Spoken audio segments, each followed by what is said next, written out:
Unahin mong mahalin ang mga kapatid mo kaysa sa ibang tao dahil kapag ikaw ay nagkaroon ng problema sa buhay, walang ibang tutulong sa'yo, kundi kapatid mo lang. Hindi mo man laging napapansin, pero kapag dumating ang oras ng pagsubok, isa sila sa mga unang tatakbo sa'yo. Upang alalayan ka, ang kapatid mo ang isa. Sa ilang taong mananatili sa tabi mo, hindi lang sa masasayang sandali, kundi lalo na sa mahihirap na panahon, sila ang unang tutulong sa'yo. Kaya't huwag mong hayaan ang tampuhan, selosan o galit ang sisira sa relasyon niyo.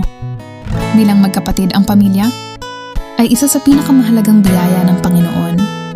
At ang magkapatid ay dapat laging magdamayan at magmahalan. Hindi mo man ito lubos na maunawaan sa ngayon, pero darating ang araw na marirealize mo kung gaano sila kahalaga sa buhay mo. Kaya habang maaga pa pahalagahan mo sila, iparamdam mong mahal mo sila, at huwag hayaan ang maliit na tampo ang sisira sa inyong relasyon. Sa bawat pagsubok na darating, maaring mawala ang ibang tao sa tabi mo, pero ang mga kapatid ay mananatili para sa'yo.